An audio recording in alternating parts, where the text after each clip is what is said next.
সুপ্রিয় দর্শক, আমি আফজাল হোসেন স্বাগত জানাচ্ছি সম্পাদকীয়তে। বিএনপির মহাসচিব মির্জা ফখরুল ইসলাম আলমগীর বলেছেন, নির্বাচিত প্রতিনিধিদের মাধ্যমে সংবিধান সংস্কার পরিষদ গঠনের সিদ্ধান্তে বিএনপি কখনোই একমত ছিল না। তিনি অভিযোগ করেন, জুলাই সনদ ও সংস্কার নিয়ে জনগণকে বিভ্রান্ত করা হচ্ছে।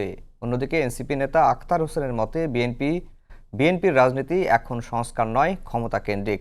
গণভোটের রায় বাস্তবায়নে সরকার উদাসীন বলেও মন্তব্য করেন তিনি। প্রাসঙ্গিক বিষয় নিয়ে আমাদের আজকের সম্পাদকীয় ভুল বোঝাবুঝির রাজনীতি। প্রাসঙ্গিক বিষয় নিয়ে আমাদের আজকে সম্পাদকীয়তে আলোচনার জন্য স্টুডিওতে উপস্থিত আছেন সামান্তা শারমিন, সিনিয়র যুগ্ম আহ্বায়ক, জাতীয় নাগরিক পার্টি, এবং মাহবুব আজিজ, সাংবাদিক ও কলামিস্ট। দর্শক, আপনারাও এই আলোচনায় সরাসরি অংশ নিতে পারেন। আলোচনায় অংশ নেওয়ার জন্য সরাসরি কল করতে হবে টেলিভিশনের পর্দায় দেখানো নম্বরে, এছাড়া ফেসবুকের মাধ্যমেও আপনাদের মতামত পাঠাতে পারেন। আলোচনা শুরুতেই জানিয়ে দিচ্ছি এখনকার প্রধান শিরোনাম। সিলেটে জলাবদ্ধতা নিরসন কার্যক্রম ও খাল খনন উদ্বোধন প্রধানমন্ত্রীর। মহাসড়ক সংস্কার সহ উন্নত রেল যোগাযোগের ঘোষণা। নতুন কুড়ি স্পোর্টসের যাত্রা শুরু।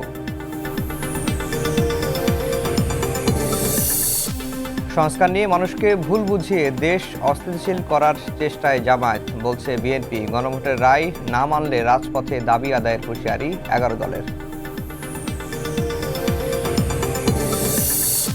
তেল সংকটের জন্য বিপণন কোম্পানির গাফিলতিকে দায়ী করলেন জ্বালানি মন্ত্রী। সচিবের নির্দেশ অমান্যের অভিযোগ। পাম্পে দীর্ঘ লাইনের পেছনে ছিল রাজনৈতিক দূরভিসন্ধি। হাওরে কৃষকের কান্না, তলিয়ে থাকা ধান কাটার লড়াই। বাড়তি মজুরি ও শ্রমিক সংকটে ফসল শুকানোর চ্যালেঞ্জ। উজানে টানা ভারী বৃষ্টির পূর্বাভাস। বাঁধ ধসের শঙ্কা। এবং ইরানের প্রস্তাব প্রত্যাখ্যান করলেন ট্রাম্প। তেহরানকে টোল দেয়া জাহাজে নিষেধাজ্ঞার হুঁশিয়ারি। ফের হামলা শুরু করতে পারে যুক্তরাষ্ট্র, বলছে আইআরজিসি।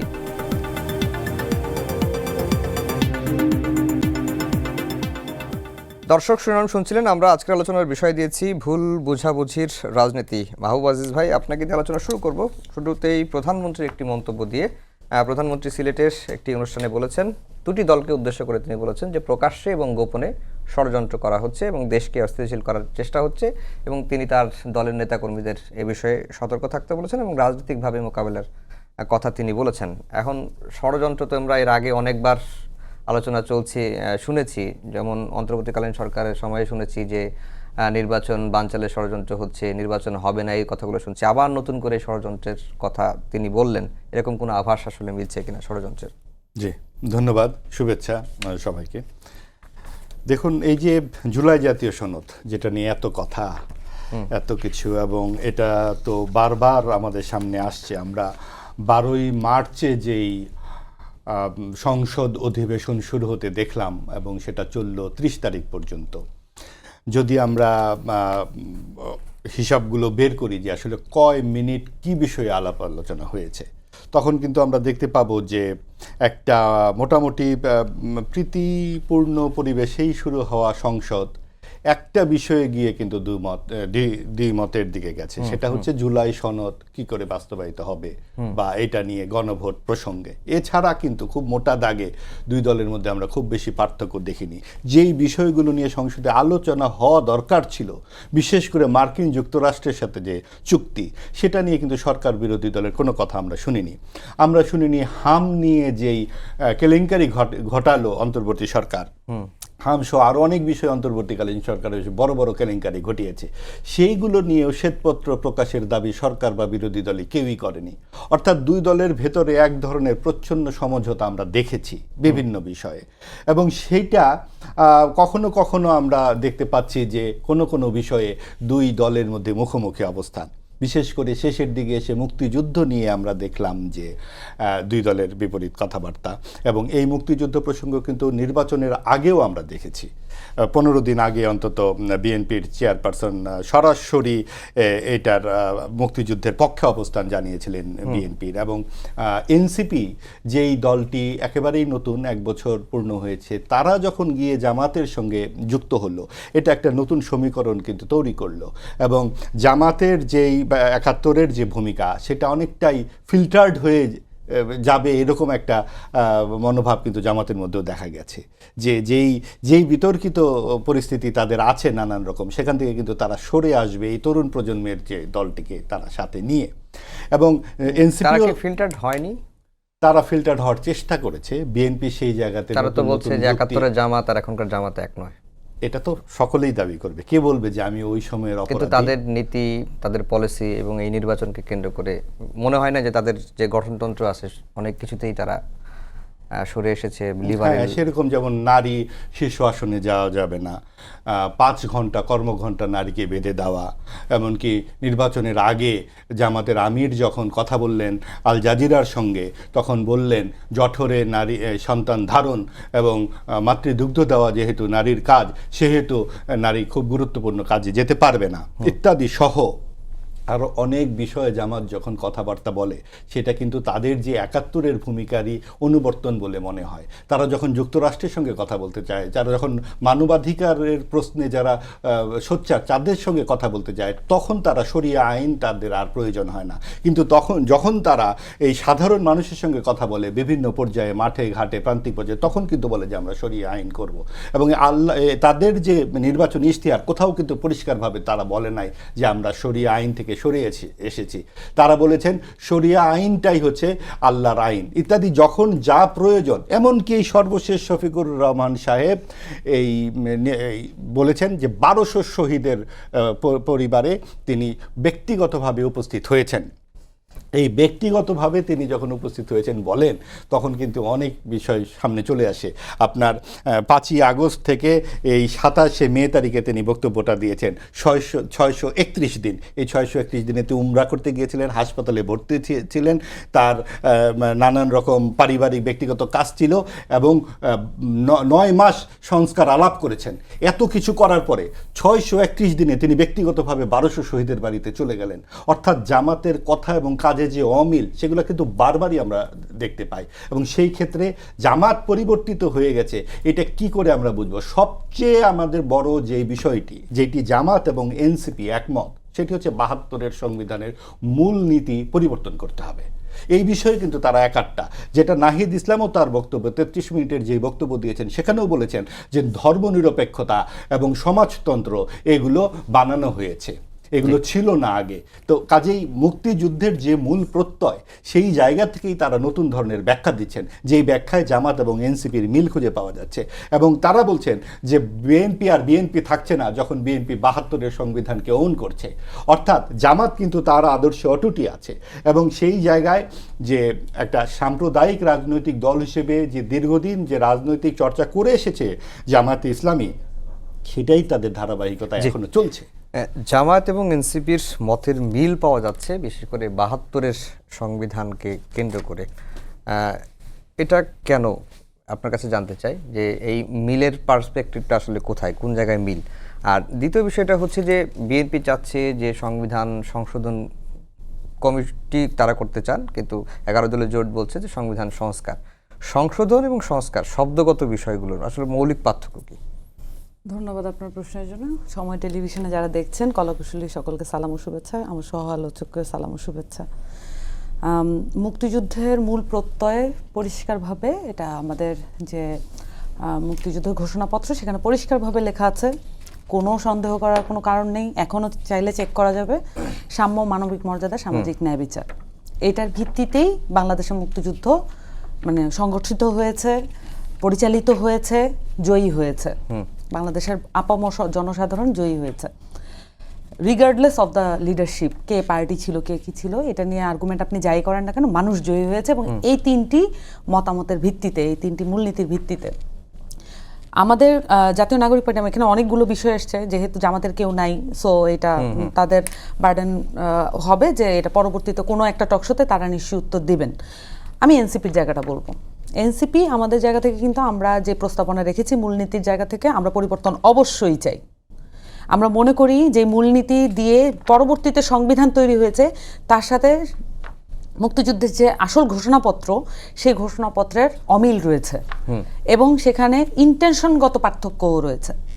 আমরা বলেছি সাম্য, মানবিক মর্যাদা, সামাজিক ন্যায় বিচার, গণতন্ত্র এবং বহুমুখিতা, একদম কালচারের বহুমুখিতা, এটা আমরা সাংবিধানিকভাবে যুক্ত করতে চাই। এখানে ধর্ম নিরপেক্ষতার যে নেতিবাচক মনোভাব, একটা টার্মের মধ্য দিয়ে যে নেতিবাচক মনোভাব, সেটাকে আমরা পজিটিভভাবে সামাজিক মর্যাদা, মানবিক মর্যাদার মধ্যে, সাম্যতার মধ্যে নিয়ে আসতে চাই, যেটা আমাদের মুক্তিযুদ্ধের মধ্যেও ছিল। তাহলে কি আমি মানে যদি সাংবিধানিকভাবে ৭২ সালের সংবিধানে যেই মূলনীতি উল্লেখ করা হয়েছে যে ধর্মনিরপেক্ষতা বললেই ধর্মনিরপেক্ষ একটা সমাজ গঠিত হয়ে যায়, তাহলে কি মুক্তিযুদ্ধের ঘোষণাপত্র ধর্মনিরপেক্ষ ছিল না? মানে ব্যাপারটা কিন্তু তাই দাঁড়ায়।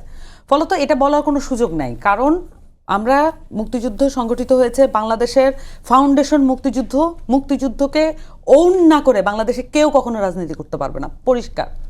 এবং সেখানে বলা আছে যে এই মূলনীতিগুলো সেটা আমরা ফেরত চাই। সাথে আমরা যেহেতু বাংলাদেশের মানুষ গণতন্ত্রের জন্য দীর্ঘ লড়াই সংগ্রাম করেছে, এখনো সেটা চলমান, এবং এই গণঅভ্যুত্থানের মধ্য দিয়েও যেই একটা মানে মাফিয়া, একটা ফ্যাসিস্টিক একটা কাঠামো, একটা কলোনিয়াল কাঠামোকে উপড়ে ফেলার যে আকাঙ্ক্ষা ছিল, সেই সংগ্রামও কিন্তু এখনো চলমান।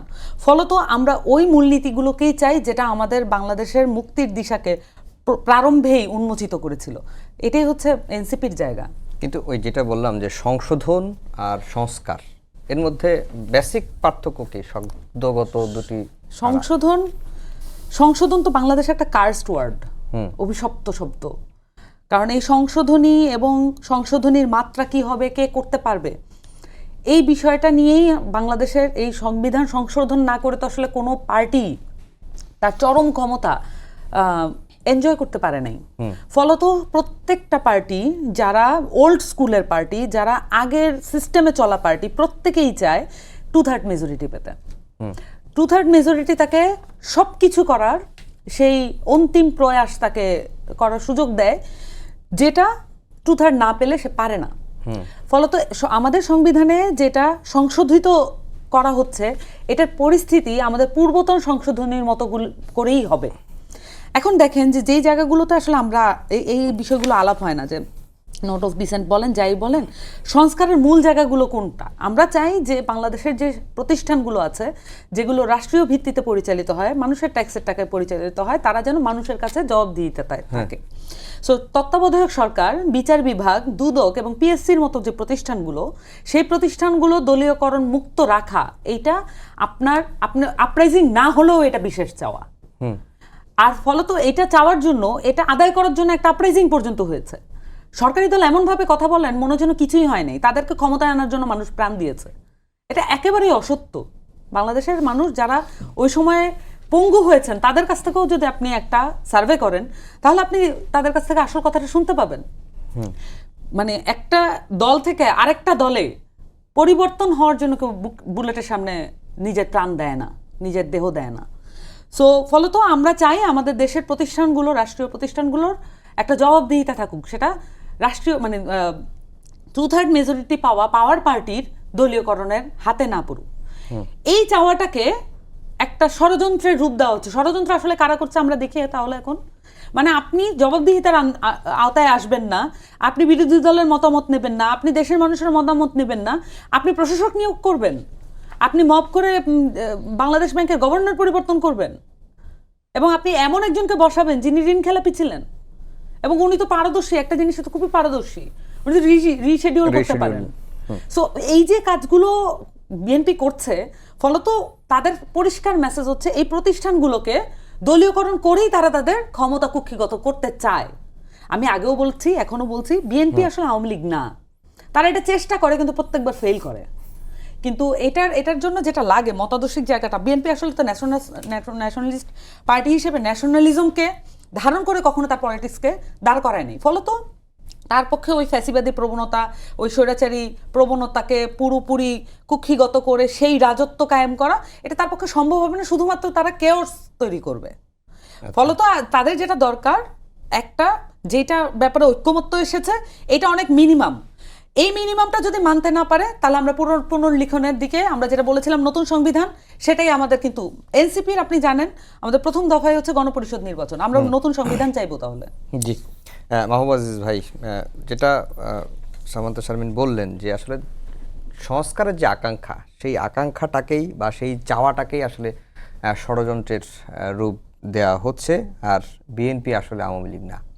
নিশ্চয়ই বিএনপি আসলে আওয়ামী লীগও না, আওয়ামী লীগও বিএনপি না, এনসিপিও বিএনপি না, জামাতও বিএনপি না। যার যার অবস্থান নিশ্চয়ই আলাদা আলাদা থাকবে এবং আদর্শগত একটা অবস্থান তো থাকবেই।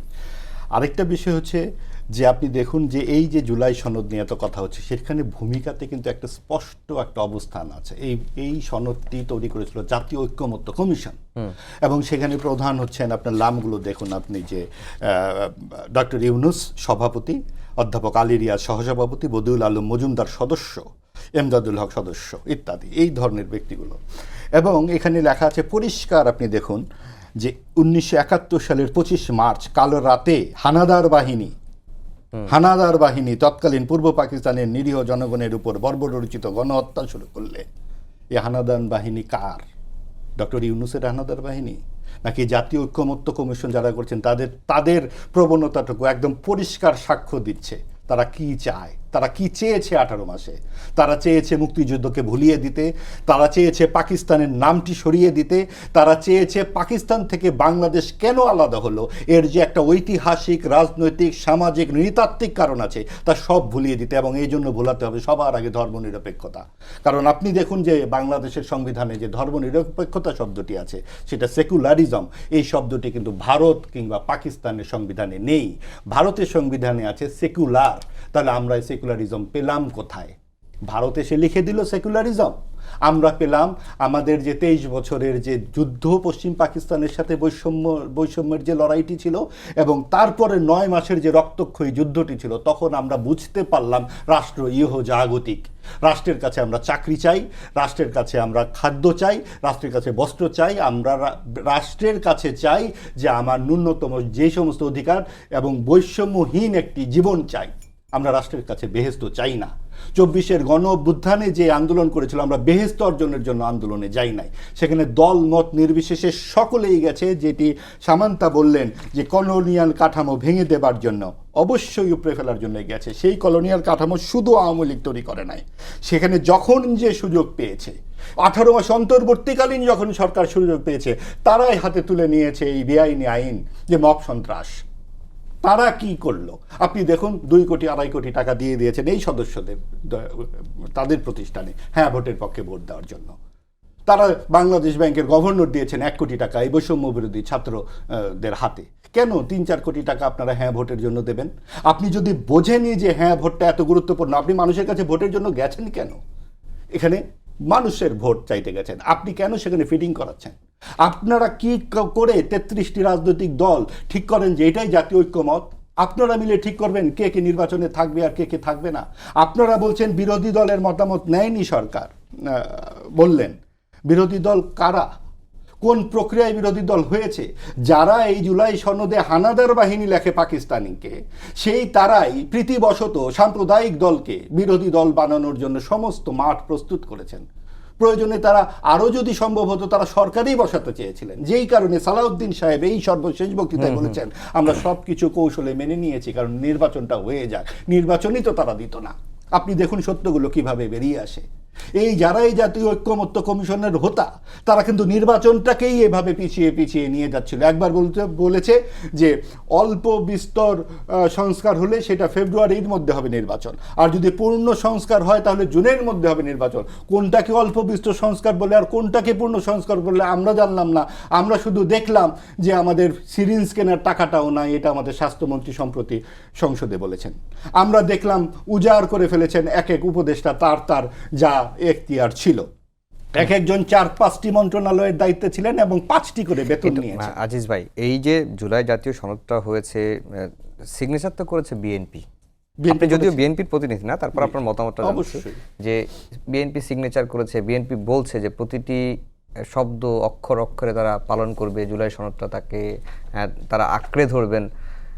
আবার বলছেন যে শুধুমাত্র আপোষ করার জন্যই এটাকে মানতে হয়েছে যেন নির্বাচনটা হয়ে যাক। এটি আসলে দ্বিচারিতা কিনা? না, দেখুন এইখানেই সনদে লেখা আছে প্রত্যেকটা জায়গায় কিন্তু বিচার বিভাগের প্রশ্ন, যেটা নিয়ে আপনার সংসদীয় বিচার বিভাগের কথা নোট, অবশ্য কোনো রাজনৈতিক দল বা জোট তাদের নির্বাচনী ইশতেহারে উল্লেখপূর্বক যদি জনগণের ম্যান্ডেট লাভ করে তাহলে তারা সেই মতো ব্যবস্থা গ্রহণ করতে পারবে। পরিষ্কার লেখা ছিল তো প্রত্যেকটা যেখানে জায়গায়। নোট অফ ডিসেন্ট নাই এরকমও তো কয়েকটা জায়গায় তারা হ্যাঁ, তারা কিন্তু Lapse সেগুলো বাতিল করেছে। করেনি, Lapse করেছে। অবশ্যই সেটা তারা ব্যাখ্যা দিবেন। আমি যেটা মনে করি যে আপনার গুম কমিশন, মানবাধিকার কমিশন, দুদক আইন সহ যে আরও মোট 5টি এই বিষয়ে বিএনপি অবশ্যই ব্যর্থতার পরিচয় দিচ্ছে, এবং এই ব্যর্থতাগুলো বিএনপি একটি ম্যাচিউর দল হিসেবে দ্রুত গতিতেই তাদের সামনে নিয়ে আসা উচিত। তারা বলছে কঠোর আইন করে, আরও কঠোর আইন করবে। কঠোর আইন করলেও তারা এই দুর্বল আইনগুলো থাকলে তো অসুবিধা ছিল না। 12 তারিখের পরে তো দেশে গুম বলেই কিছু নাই। বিএনপি তো সবচেয়ে বেশি গুমের শিকার হয়েছে, তাহলে কোন যুক্তিতে তারা এটা বাদ দিল?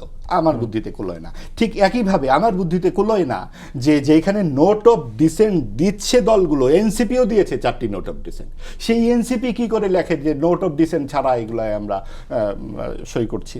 তার মানে আপনি দেখুন যে কেউই আসলে পরিষ্কার নয়, যেমন তারা পরিষ্কার নয় রাজনৈতিক দলগুলো।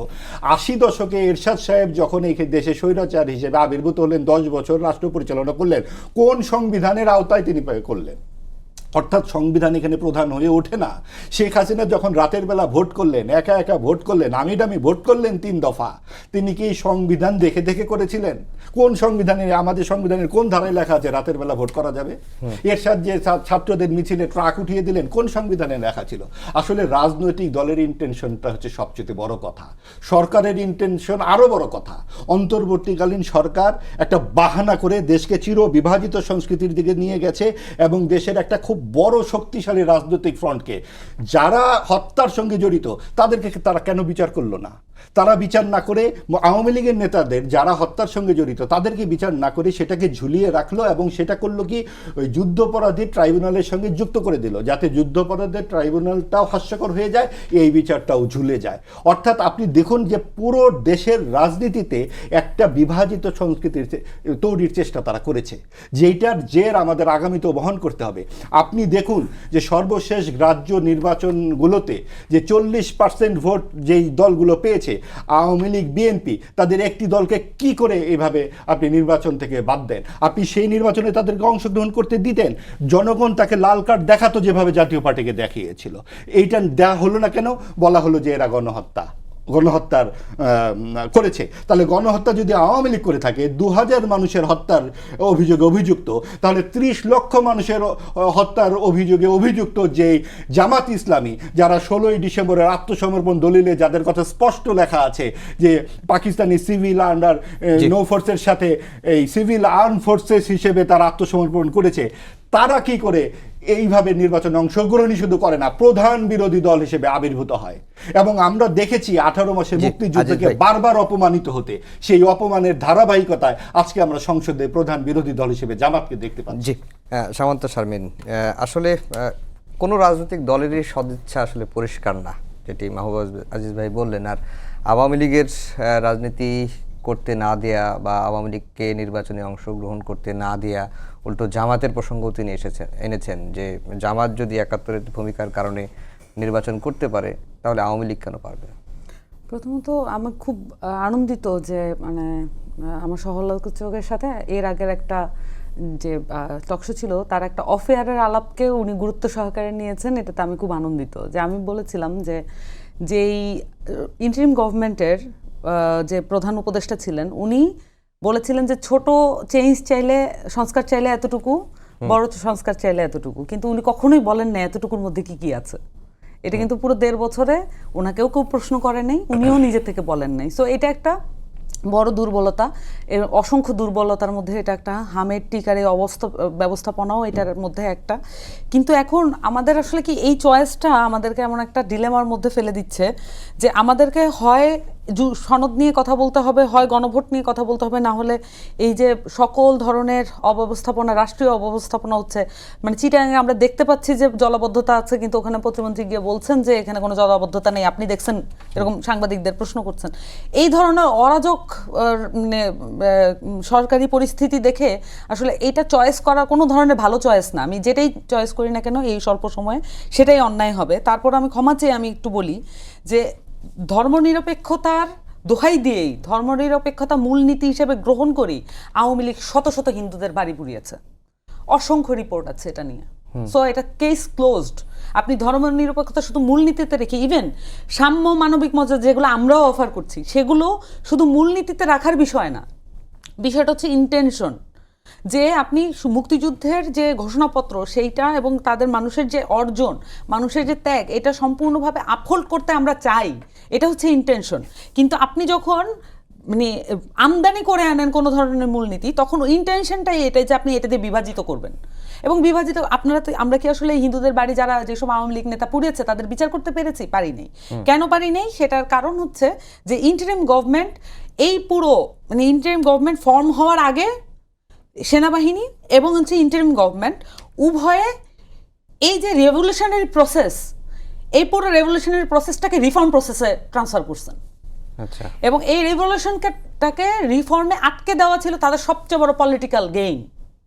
ফলত এখানে যেটা হয়েছে যে আমাদের এই যে সংবিধানে বলা হয় যে সাংবিধানিক সংকট, সংবিধানে লেখা আছে কিনা রাতের ভোট, এগুলো তো লেখা থাকার ব্যাপার না। ব্যাপারটা হচ্ছে আপনি একজন মানুষকে যখন সকল ক্ষমতায়িত করেন, ওই একজন মানুষ যে কোনো উপায়ে তার ক্ষমতার প্রদর্শন করতে পারেন, দ্যাট ইজ এনাফ। আপনার লিখে দেওয়া লাগে না কোনো নতুন নতুন পন্থা।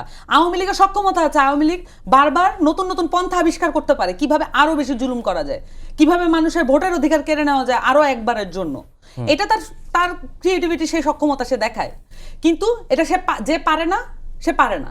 কিন্তু এইটা তো সিস্টেম আছে আমাদের সংবিধানে যে একজন ব্যক্তির কাছে সকল ক্ষমতায়িত করা, সকল ক্ষমতা কুক্ষিগত করা, এটা তো একটা ফান্ডামেন্টাল প্রবলেম। এই সংবিধানের এটা একটা fundamental problem. Check and balance কোথায় আছে? এবং প্রধানমন্ত্রীর পরামর্শ ক্রমে না এমন কোন নিয়োগটা হয়? ফলত আমাদের এই অ্যাকাউন্টেবিলিটিগুলো এই রাষ্ট্রে আমাদের স্ট্যাবলিশ করা প্রয়োজন। আদারওয়াইজ আমরা যদি একজন প্রধানমন্ত্রীকে, একজন রাষ্ট্রপতিকে, একজন সর্বোচ্চ নেতাকে বা বিচার বিভাগের যে বিচারপতি, ওনাদেরকে যদি আমরা অ্যাকাউন্টেবিলিটির মধ্যে আনতে চাই, এর এত বেশি পাওয়ার এখানে অ্যাকুমুলেটেড হয়, সকলে গিয়ে ওখানে ভিড় করেন, তখন কিন্তু আসলে অনেক বড় বড় মানে সিভিল সোসাইটির নেতাদেরকে পাওয়া যায় না সত্য কথা বলার জন্য। তারা কিন্তু তোয়াজ করেই কথা বলেন। কিন্তু আমার কথাটা হচ্ছে যে আপনার একটা সুযোগ এসেছে যেটা রেভলিউশনারি প্রসেসে যাওয়ার কথা। এখন কিন্তু এনসিপি বারবার বলেছিল যে যদি এটাকে সাংবিধানিক আদেশটা অধ্যাদেশ আকারে হয়, আদেশটার মধ্যে যদি সকলের ইনকর্পোরেশন না থাকে, তাহলে এটা সংশোধনী আকারে থেকে যাবে। ফলত জুলাই সনদের ঐক্যমত্য হওয়া বিষয়গুলো আমরা বাস্তবায়ন করতে পারবো না। আমরা তখনই বলেছিলাম এটা গণপরিষদ নির্বাচনের মধ্য দিয়ে করেন। কিন্তু আমাদের ইন্টারিম গভর্নমেন্ট যেটা করলো, ত্রয়োদশ সংসদ, জাতীয় সংসদ নির্বাচন ঘোষণা দিয়ে এই পুরো যে সংস্কার প্রক্রিয়া, এটাকে সংশোধনের প্রক্রিয়ায় সে ঢুকাই দিল। এখন যেটা হলো যে আওয়ামী লীগ এবং বিএনপির যে এবং এই যে ওল্ড স্কুল যে পার্টিগুলো, ইভেন আমি এখানে জামাতকেও যুক্ত করতে চাইবো, তাদের যে ওল্ড স্কুলের যে সিস্টেম, এই সিস্টেমে তারা শুধু সমঝোতা করতে চায়। তারা বাংলাদেশের ফান্ডামেন্টাল কলোনিস্টিক এই সিস্টেমের পরিবর্তন চায় না। ফলত তারা যেটা করতে চায় যে এখানকার যে রিফর্ম প্রসেসের মধ্যেও এক ধরনের মানে এখন বিরোধী দলের উপরে চাপটা কি, এই বিরোধী দল যদি এখন এই গণরায়কে অস্বীকার করার যে রাজনীতি, এটার বিরুদ্ধে সোচ্চার ভূমিকা না রাখতে পারে, তাহলে তাদেরকেও একই দোষী হতে হবে। বিএনপি যে দোষী, তাদেরকেও একই দোষী হতে হবে। ফলত তাদের উপরে দায় যে এই গণভোটের গণরায়কে কার্যকর করা। আর মানুষ কখনোই আর কাউকে বিশ্বাস করবে না। এই গণভোটের রায়, আপনি একটা জিনিস দেখেন, 51% মানে বড়াই আমরা দেখতে পাচ্ছি। 68 বড় না 51 বড়। আপনি যত এখানে কথাই বলেন না কেন, এখানে 68 বড় না 51 বড়। আপনি 51%-এর বড়াই দেখাচ্ছেন, কিন্তু আপনি 68% জনগণ সংসদে শুধু উপস্থিত নাই বলেই কি এই বড়াইটা দেখাতে পারছেন? যদি 68% জনগণ সংসদে প্রবেশ করে, তাহলে এটা কি হবে তখন? মানুষ মানে বিএনপির আপনারা দেখেছেন না ভোটের প্রচারণা সত্ত্বেও মানুষ হ্যাঁ ভোট দিয়েছে।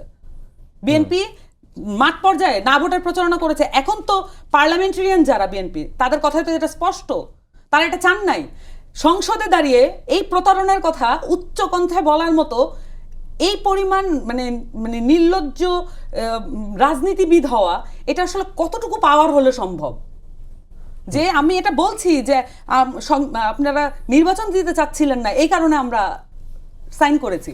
অথচ আমরা তখন বারবার বিএনপিকে বোঝানোর চেষ্টা করেছিলাম আপনারা আদেশটা দেখতে চান, জুলাই সনদ তো হচ্ছে, আপনারা সাইন করতে যাচ্ছেন, আদেশটা দেখতে চান। তখন কিন্তু ওই যুক্তি তারা শুনেন নাই।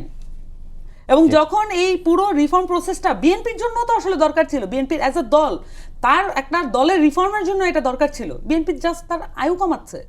যখন এই আপরাইজিংটা শেষ হলো তখন এই পুরো রেভলিউশন প্রসেস থেকে বিএনপি এবং আই মাস্ট সে এখানে জামাতের এখন যারা বড় বড় আইনজীবী যাদেরকে অনেক বিপ্লবী অবস্থান নিতে দেখেন, তারাও 5 তারিখ বলেছিলেন যে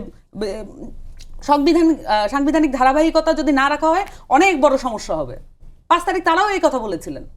এগুলো তো ধীরে ধীরে আসবে, এগুলো তো একবারে আসবে না। সো আমার কাছে মনে হয় যে আমাদের মানে এই যে পলিটিক্যাল পার্টির রিফর্ম প্রসেস, আমাদের যে রেভলিউশনারি একটা চেঞ্জ দরকার, আমাদের যে প্রাতিষ্ঠানিক পরিবর্তন দরকার, মানুষের জন্য প্রতিষ্ঠান করা দরকার, এই অ্যাকাউন্টেবিলিটিগুলো নিশ্চিত করা প্রয়োজন। জি মোহাম্মদ আজিজ ভাই, যেটি সামান্তা শারমিন বলছিলেন যে আসলে বিএনপি কি 2/3 সংখ্যাগরিষ্ঠতার যে গরম সেটি দেখাচ্ছে কিনা, প্রশ্নই ওঠে না। কারণ দেখুন যে 1/11-এর সময় যে বিরাজনীতিকরণের সূচনা হয়েছিল এই দেশে, সেই অর্ধ সমাপ্ত স্বপ্ন পূরণ করতে চেয়েছিল, সম্পূর্ণ করতে চেয়েছিল অন্তর্বর্তীকালীন সরকার। যে বিরাজনীতিকরণের যেই একটা চেষ্টা বিভিন্ন সময়ে আমাদের এই দেশে হয়েছে, সামরিক শাসন হয়েছে, 1/11 হয়েছে, এবং এবার অন্তর্বর্তীকালীন সরকারের সময় হয়েছে, এবং সেই হোতারাই কিন্তু এবারও যুক্ত ছিল, সেই তথাকথিত সিভিল সোসাইটির হোতারা ছিল। তারা উপযুক্ত এবং পছন্দের প্রার্থী খোঁজার জন্য তারা সুজন তৈরি করে এবং তারা 2.5 কোটি টাকা নেয় সরকারের কাছে হ্যাঁ ভোট করার জন্য। না ভোট যদি বিএনপি চেয়েও থাকে তাদের রাজনৈতিক অধিকার, কিন্তু সুজন এই সরকারি এই জাতীয় ঐক্যমত্য কমিশনের থেকে কি করে টাকা নিয়ে এই কথা বলে আপনি চিন্তা করুন। তাও তো আজকে 2 কোটি টাকার খবর পেয়েছি আমরা, আরগুলো তো আমরা পাইনি। অর্থাৎ আপনি দেখুন যে এই যে এনসিপি যখন কথা বলছে তাদের কাছে কিন্তু মনে হচ্ছে তারা একেবারে বিএনপিকে বলছে যে নির্লজ্জ আচরণ। তারা যে সমস্ত আচরণ করছে তার সেগুলোকে আপনি কি বলবেন? তাদের নেতারা এই যে গাড়ি নিয়ে যা করল, আপনি এই যে আপনি বলুন যে সেদিন আমি দেখছিলাম ঠিকানার সাথে একটা আলাপে হাসনাত আবদুল্লাহ বলছেন যে আমার বন্ধু বান্ধবরা মানে বড় বড় ভাই ব্রাদাররা আমাকে BMW ইত্যাদি গাড়ি নিয়ে দিয়েছে নির্বাচনের আগে। তাহলে এখন নির্বাচনের পরে ভাই ব্রাদাররা BMW গাড়ি দেয় না কেন? সেটা সরকারের কাছ থেকে নিতে হয় কেন? এবং আপনি দেখুন যে একটা কি ধরনের রাজনীতি তারা করছে, যে এলাকায় চেনে না, তারা এলাকাতে তাদের কোনো বাড়িঘর নাই, তারা বলছে আমাদের কক্ষ বানিয়ে দিতে হবে, পরিদর্শন কক্ষ হবে সেইগুলো। এবং আপনি প্রত্যেকটা উপজেলায় যদি একটি করে পরিদর্শন কক্ষ হয়, সেটা স্থানীয় সরকার বলে কিছু থাকবে। এবং আপনি দেখুন বিএনপি কিন্তু এই সুবিধাগুলো নিচ্ছে, যেহেতু অনভিজ্ঞ রাজনৈতিক দল, তারা চাইছে, যেহেতু তারা চেনে না এলাকার সব লোকজন, যেহেতু সরকার তাদেরকে বসিয়ে দিয়েছে বিরোধী দলের, এখন এলাকা চিনতে হবে, গাড়ি লাগবে এবং সেখানে কক্ষও লাগবে। সরকার কিন্তু সেটা আবার সরকার বিরোধী দলকে বসায় দিছে, সরকার অন্তর্বর্তীকালীন, আচ্ছা অন্তর্বর্তীকালীন, সেটা তাকে অবশ্যই পথ পরিষ্কার করেছে। নইলে এই এনসিপি কি করে বলে যে আমার কক্ষ লাগবে, আমি এলাকার মানুষের কাছে যাব? এলাকার মানুষের কাছেই যদি আপনি না গিয়ে থাকেন তাহলে আপনি পাস করলেন কি করে? আপনাকে তো এলাকার লোক থেকেই তো আপনাকে এখানে আসতে হয়েছে। এই তিতা কথাগুলো উঠতো না যদি না এনসিপি এইভাবে আক্রমণ করতো যে বিএনপি নির্লজ্জভাবে এইগুলো কথা বলছে। বিএনপি তো এত বড় একটা রাজনৈতিক দল, তাকে তো ঠেসে ধরা হয়েছিল যে একটা সাম্প্রদায়িক উত্থান ঘটেছিল 18 মাসে। আপনার মুক্তিযুদ্ধকে যেভাবে অবমাননা করা হয়েছে, কোনো সুস্থ লোকের পক্ষে কি এগুলো মেনে নেওয়া সম্ভব? যেভাবে মুক্তিযোদ্ধাদের গলায় জুতার মালা দেওয়া হয়েছে, শিক্ষকদেরকে অপমান করা হয়েছে, মব কালচার করা হয়েছে, ভারতীয় দোসর বলা হয়েছে, আওয়ামী দোসর বলা হয়েছে। আপনি মুক্তিযুদ্ধের কথা বলবে আপনি হিন্দু, আজকে বলা হলো আওয়ামী লীগ নাকি হিন্দুদের বাড়ি ঘরে পুড়িয়েছে। আপনি চিন্তা করুন পরিস্থিতি। আর আরেক দিকে বলা হয় হিন্দু মানে আওয়ামী লীগ, এবং হিন্দুদেরকে ধরে ধরে মারা হয়। এবং এই জায়গায় আমরা সব সময় কিন্তু গণমাধ্যমের স্টেটমেন্ট চাইব। আপনি 72 থেকে 75 পর্যন্ত বলা হচ্ছে বঙ্গবন্ধু নাকি হাজার হাজার মানুষ খুন করে ফেলেছেন। আমি বারবার বিভিন্ন শোতে বলছি যে আপনারা একটু কাগজপত্রে বলেন কয়টা খুনের বর্ণনা দিতে পারবেন। রাজনৈতিক হত্যাকাণ্ড কোন সরকারের আমলে হয়নি? কিন্তু যেভাবে হাজার হাজার খুনের কথা বলা হচ্ছে, যেভাবে বলা হলো হিন্দুদের বাড়িঘর আওয়ামী লীগ পুড়িয়ে দিয়েছে, এটা কোথায় আছে? এটা তো হিন্দু বৌদ্ধ খ্রিস্টান ঐক্য পরিষদের ব্রিফিং এ অনেকবার আমরা দেখেছি। ব্রিফিং এ যদি তারা বলে যে আওয়ামী লীগ পুড়িয়েছে, সেটা তাদেরকে প্রমাণ দিতে হবে, বা বিএনপি পুড়িয়েছে বললে তো হবে না। এই হিন্দু বৌদ্ধ খ্রিস্টান পরিষদ তো বলে 2001 সালে বিএনপি জয়লাভের পর জানেন তো সব, তখন তো আপনারা মাঠেই আছেন, কি ধরনের অভিযোগগুলো হয়েছিল। কাজেই অভিযোগ শুধু করলেই হবে না। আপনি বলুন চেক অ্যান্ড ব্যালেন্সের কথা যে বলা হলো, এই যে এনসিপির প্রিয় উপদেষ্টা ডক্টর ইউনূস একক ক্ষমতার বিরুদ্ধে এত কথা বললেন, তিনি কি রাষ্ট্রপতির ক্ষমতাকে স্বীকার করেছিলেন? যেই ভদ্রলোককে চুপ্পু বলে ডাকা হয়, আর কোনো রাজনৈতিক ব্যক্তিকে কেন ডাকনামে ডাকা হয় না? কারো ডাকে? তার নাতির বয়সী ছেলে মেয়েরা তাকে ডাকনাম ধরে এইভাবে ডাকছে। এটা কি কোনো ভব্যতার মধ্যে পড়ে? এগুলো কি প্রবণতা? আমরা মানব না আইন। আইন না মানেই কিন্তু নতুন রাষ্ট্র তৈরি নয়। আপনি যেইটা বলবেন সেটা এর মধ্যে নৈতিকতা থাকতে হবে, এর মধ্যে আদর্শ থাকতে হবে। আমি যদি প্রশ্ন করি এনসিপির সুস্পষ্ট আদর্শ কি? আমরা যারা বিভ্রান্ত হয়েছিলাম, অনেকেই, আমার কথা বলছি না ব্যক্তিগতভাবে, অনেকেই বিভ্রান্ত হয়েছিলেন সেই দিন নতুন প্রজন্মের হাতে মুক্তিযুদ্ধ নতুনভাবে এসছে বলে। কারণ নাহিদ ইসলামের কণ্ঠে আমরা শুনেছিলাম সেই স্লোগান, বঙ্গবন্ধুর বাংলায় বৈষম্যের ঠাঁই নাই।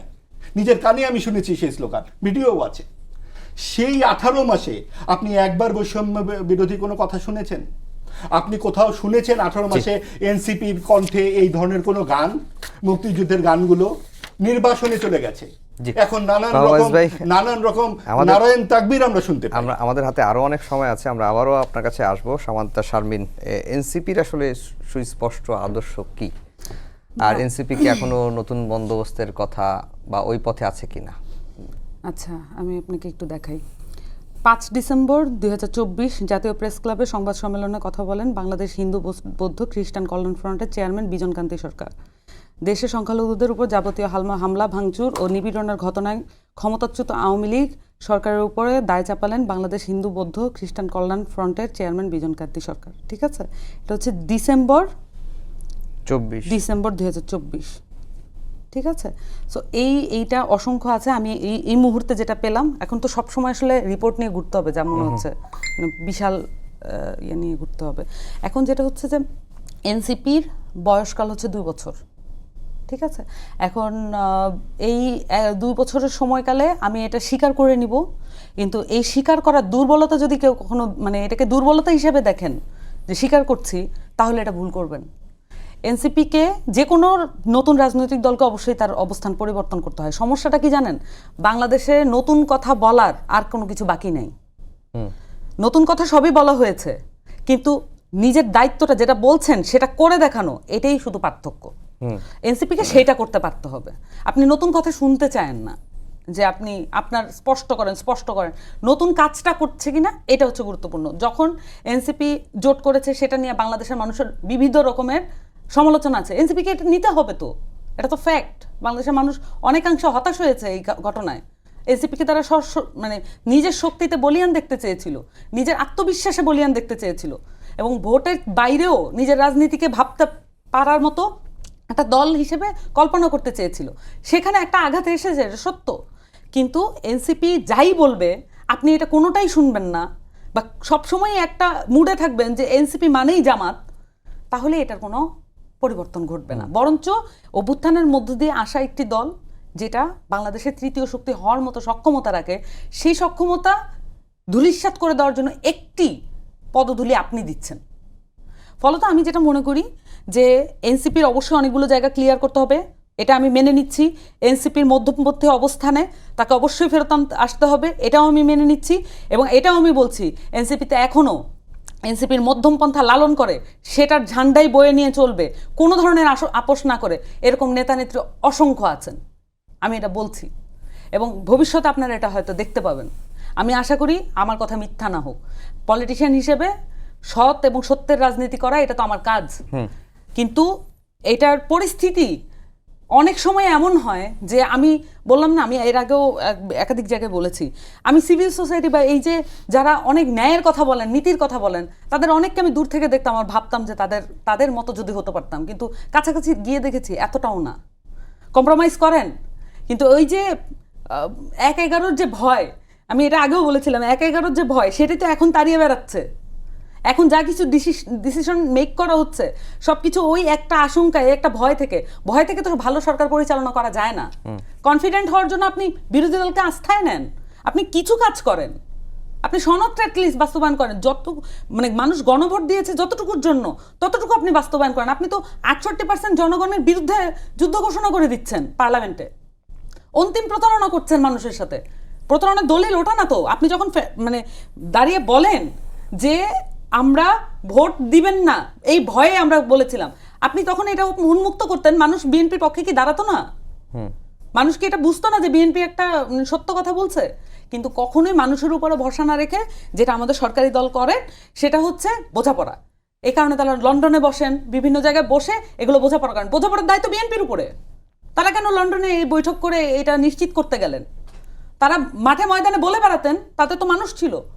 না ভোটে যেভাবে প্রচারণা করেছেন ওভাবে প্রচারণা করতেন যে আমাদের সাথে একটা অন্যায় হচ্ছে, আমরা অভ্যুত্থানের শক্তি, কিন্তু আমাদেরকে সরিয়ে দেওয়ার আবার চেষ্টা করা হচ্ছে, এটা বলতেন মানুষ আপনাদেরকে সাপোর্ট দিত। কিন্তু এখন আর দেবে না, এখন আর দেবে না। কারণ আপনারা যেটা মানে ব্যাকডোরের আশ্রয় নিয়েছেন, ব্যাকডোরের আশ্রয় নিয়ে ব্যাকডোরে বসিয়েছেন নির্বাচনকে, ফ্রন্ট লাইনে না, নির্বাচনকে বসিয়ে আপনি রেজিম চেঞ্জ হিসেবে এটাকে দেখতে চাচ্ছেন। সো এই যে আপনার দেখার দৃষ্টিভঙ্গি, এই কারণে মানুষ আপনাকে আর বিশ্বাস করবে না। তো আমার কাছে এটা মনে হয় আর কি। জি, মাহবুব আজিজ ভাই অনেক কথাই জি শুনলেন। ভাই দেখুন, আমি তো আর একদম দলিল দস্তাবেজ নিয়ে আসতে বলি নাই, কিছু কিছু তো লাগবে। একেবারে যদি বলা হয় অমুকটা হয়ে গেছে, যেমন ধরুন উনি যেই তারিখটার কথা বললেন ওটাই আমার হাতে আছে। মহানগর সার্বজনীন পূজা কমিটি, বাংলাদেশ পূজা উদযাপন পরিষদ, সিডাপ মিলনায়তনে 6 ডিসেম্বর 2025 সালে ত্রয়োদশ জাতীয় নির্বাচন আমাদের প্রত্যাশা শীর্ষক একটা সেমিনার করে। সেখানে তারা কিন্তু অনেক লম্বা, আমি একটু ছোট্ট করে 3টি লাইন পড়ে শোনাই যে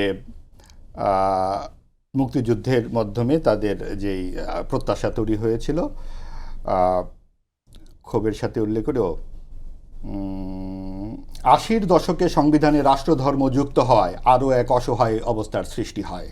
অস্তিত্ব সংকটের কথা বলছি এই কারণে যে 47 সালে প্রায় 30% থেকে সংখ্যালঘুদের হার নেমে এসেছে বর্তমানে প্রায় 9%। 25 সালের কথা বলছেন, 30 থেকে 9%, যার মধ্যে হিন্দু 7.95%। 70 সালে এই হার ছিল 19.6% ইত্যাদি। এবং এই জুলাই গণ অভ্যুত্থানে তাদের অংশগ্রহণের কথা বলে তারপরে তারা বলছে ধর্মীয় ও জাতিগত সংখ্যালঘুরা আক্রান্ত হয়েছে গণ অভ্যুত্থানের পর। বাড়িঘরে লুটপাট অগ্নি সংযোগ করা হয়েছে, মন্দির ও ধর্মীয় প্রতিষ্ঠান আক্রান্ত হয়েছে, ব্যবসা প্রতিষ্ঠানে হামলা ও লুটপাট হয়েছে, জায়গা জমি দখল হয়েছে, ধর্ম অবমাননার কথিত অভিযোগে হামলার ব্যাপকতা ও হিংস্রতা বেড়েছে। Human rights Congress for Bangladesh minorities গত 1 ডিসেম্বর এক সংবাদ সম্মেলনে জানিয়েছে চলতি বছরের জানুয়ারি থেকে নভেম্বর অর্থাৎ 25 সালে এই 11 মাসে কেবলমাত্র ধর্ম অবমাননায় 73টি ঘটনায় শিকার হয়েছে সংখ্যালঘু সম্প্রদায়ের মানুষ। এবং সেখানে তারা বলেছে কি করে মব তৈরি করা হলো, কি করে এক হিন্দুর গায়ে তেল দিয়ে আগুন দিয়ে দেওয়া হয়েছিল, এইগুলো বাংলাদেশের মানুষ আগে দেখেনি। 18 মাসে যেইভাবে এই অত্যাচারটা হয়েছে, এতেই সাম্প্রদায়িক যে উত্থান আমরা সেটা দেখেছিলাম, যে ডানপন্থী সাম্প্রদায়িকের উত্থান। এবং ওই জায়গাতেই যদি আমি ব্যক্তিগতভাবে আমার যেটা তৃপ্তির জায়গা, বিএনপি যদি 2/3 আসন না পেত, আমাদের যে প্রাতিষ্ঠানিক কাঠামো, আমরা যতই নেতিবাচক কথা বলি না কেন বিএনপি বা আওয়ামী লীগ হিসেবে, রাজনৈতিক দল হিসেবে কিন্তু এই দুটি দলই দাঁড়িয়েছে। আরগুলো সবই সাইনবোর্ড সর্বস্ব এবং মুখে মুখে অনেক বড় বড় কথা বলে, সুযোগ পেলে একটা গাড়ি এবং বাড়ি নিয়ে বসে যায়। এছাড়া এবং আপনি বলবেন কি আওয়ামী লীগ বিএনপি করে, হ্যাঁ আরও অনেক বেশি করে বটে, তবে তাদের নেতা যায়, নেতা আসে, দলটি টিকে থাকে। যেটা আমরা এই সরকার সমর্থিত বিরোধী দল ফ্রিডম পার্টিকে দেখেছিলাম, সরকার সমর্থিত বিরোধী দল জাতীয় পার্টিকে দেখেছিলাম। আমি প্রত্যাশা করি আজকে যারা সরকার সমর্থিত বিরোধী দল, তাদের অবস্থা ফ্রিডম পার্টি বা জাতীয় পার্টির মতো অন্তত হবে না। এবং তখনই হবে না যখন তারা নিজেদের আদর্শ বলে কিছু একটা সুস্পষ্টভাবে প্রমাণ করতে পারবে। আজকে যে এই যে সাম্প্রদায়িক শক্তি যেভাবে আপনি চারপাশে হাইপ তুলেছিল অনলাইনে, তাতে তো আমাদের ভয় এসে গেছিল যে এই এই এই শক্তি কি ক্ষমতায় আসছে, আমাদের কন্যারা কিভাবে কাজে যাবে, কি করে 5 ঘন্টা তারা করবে, এবং বাড়িতে বসেই নাকি নারী ঘরের রানী, এভাবে তো বলা হচ্ছিল নির্বাচনের আগে। এবং আমরা দেখলাম সেদিন একটা অনুষ্ঠানে আমি শুনলাম বলা হলো যে 1200 শহীদের বাড়িতে তো শফিক সাহেব গিয়েছেনই, 2 লাখ টাকা করে দিয়েছেন প্রত্যেক শহীদকে। আপনি 1200 গুণ 2 লাখ হিসাব করুন তো কয়শো কোটি টাকা হয়। একটা রাজনৈতিক দলের হাতে যদি এই পরিমাণ টাকা থাকে তাহলে কি অবস্থাটা হবে দেশের। কাজেই আপনি যাদেরকে চাঁদাবাজ হিসেবে অভিষিক্ত করছেন, যাদেরকে চাঁদাবাজ বলে বিএনপিকে আপনি নানান রকম ইয়েতে ফেলছেন যে এরা চাঁদাবাজ, এরা চাঁদাবাজ, আওয়ামী লীগ চাঁদাবাজ, বিএনপি চাঁদাবাজ, আপনারা কি করছেন? এবং আপনারা কি এই টাকার ট্যাক্স দিচ্ছেন জামাত যে এত বড় বড় ইসলামিক প্রতিষ্ঠানগুলো তৈরি করেছেন, বিভিন্ন ধরনের হাসপাতাল তৈরি করেছেন, সেখানে তারা ব্যাংক দখল করে, সালাউদ্দিন আহমেদ বলেছেন নারায়ে তাকবীর আল্লাহু আকবার বলে তারা ব্যাংক দখল করছেন, সেই ব্যাংকে তারা এক জেলার সকলকে চাকরি দিয়ে বসে আছেন। সেইগুলোর কিছু হয় না। কাজেই এটা কিন্তু শুধু আমি জামাতের ক্ষেত্রে বলছি না, যেহেতু জামাত একটা আদর্শবাদী রাজনীতির কথা বেশি বলে এবং বিরোধী দলে তারা এইরকম একটা উল্লম্ফন 3 থেকে 7% ভোট হয়ে গেল 36%, এটা কোন বায়বীয় ভূতের ঠ্যাং? তো সেই জায়গায় আমাদের অবশ্যই বিচলিত হবার মতো অবস্থা আছে এবং আমরা অন্তর্ভুক্তিমূলক সমাজ চাই, সেখানে সকল রাজনৈতিক দলের অংশগ্রহণ চাই। যারা ফ্যাসিস্ট তাদেরকে বিচার করুন, কিন্তু তাদেরকে আপনারা নিজেরা ফ্যাসিস্ট বলে রাজনীতির মাঠ থেকে বিদায় করে দিতে পারেন না। হ্যাঁ, এখন এই যে স্থানীয় নির্বাচনগুলো শেষ, আমাদের সময় একেবারে শেষ, 1.5 মিনিট সময় আছে। আলাদা একটা বিষয়ে মন্তব্য চাই আপনার কাছে। স্থানীয় সরকার নির্বাচনেও কি জামাতের সাথে এনসিপি অ্যালায়েন্সে যাচ্ছে কিনা? অলরেডি ঢাকা দক্ষিণ সিটি কর্পোরেশন নিয়ে সামাজিক যোগাযোগ মাধ্যমে ব্যাপক আলোচনা হচ্ছে যে আসিফ দাঁড়াতে চান, তিনি স্ট্যাটাসও দিয়েছেন, ওদিকে জামাতেরও প্রার্থী দেওয়া হচ্ছে, এসব বিষয়। I certainly hope not. এবং আমি চাই যে আমাদের এনসিপির মানে স্বমহিমায় উদ্ভাসিত হতে হলে আমাদের সাংগঠনিক ক্ষমতা চেক এটা করা দরকার। একটা পার্টিকে কখনো না কখনো সেই স্ট্রাগল পিরিয়ডের মধ্যে দিয়ে যেতে হয়, এটা এই সময়গুলো খুবই উত্তম সময়। আর এটা আমি মনে করি যে আমাদের সেই সক্ষমতা আছে এবং আমরা উত্তর দক্ষিণ 2 জায়গায় প্রার্থী দিয়েছি, আপনারা দেখেছেন। ফলত আমরা চাই যে এই জোট কেন্দ্রিক না ভেবে, এটা সংসদ কেন্দ্রিক থাকুক, কিন্তু জোট কেন্দ্রিক মাঠ পর্যায়ে না ভেবে নিজের সংগঠন তৈরি করা। জোটের থাকার ফলে যেটা হয়, বড় পার্টির সাথে থাকলে যেটা হয়, বিশেষত জামাতের মতো দলে, যেটা হচ্ছে নিজের সক্ষমতা চেক করার কোনো ধরনের কোনো অপশন থাকে না। আপনি এমন একটা গুড ফিলিংস পাবেন তাদের কাছ থেকে যে মনেই হবে না কখনো যে আমি একা দাঁড়ালে কতটুকু দাঁড়াতে পারি, এটা ফিজিবিলিটি চেক আমি করি। সো এটা একটা প্র্যাকটিক্যাল প্রবলেম আছে রাজনৈতিকভাবে। সো আমি মনে করি যে এনসিপির একা তার ফাইটটা করা উচিত। What happens happens, we have 8 MPs anyway. So নির্বাচনের পরে এই আত্মসমালোচনা কিন্তু আরেকটা জিনিস আমি একটু বলি, যে আমার কাছে মনে হয় যে মানে যখন জামাতের ব্যাপারে অনেক কথা হবে, ইটস অনলি ফেয়ার যে একজন জামাতের লোক থাকবে। ঠিক আছে। আর আমার কাছে মনে হয় যে এনসিপি কে জামাতকে ডিফেন্ড করতে হবে। তাহলে দিস ইজ আওয়ামী নট লীগের দ্য সাথে কথা প্রপার বলার ওয়ে। সময় আওয়ামী লীগের লোক থাকতে হবে। আসলে বিশ্লেষণ মানে বিশ্লেষণই না, এই তাই বিষয়টা না? আপনি জামাত শুধু না, এটা কিন্তু একটা রাজনৈতিক প্রবণতা। আমি আমার কথাটা শেষ করি। আমি সময় কিন্তু জামাতকে নিয়ে কোনো প্রশ্নই করিনি, সেটাই। কিন্তু প্রসঙ্গ কিন্তু ক্রমে জামাত তো এসেছে প্রসঙ্গক্রমে যখন একজন আসছে, থাকা উচিত। এনসিপি এবং জামাত তো এক দল। এই ছিল আমাদের না, আজকের একদল না। সম্পাদকীয়তে। অবশ্যই আগামীকাল একদল। আবারও দেখা হবে একই সময়ে। শুভরাত্রি।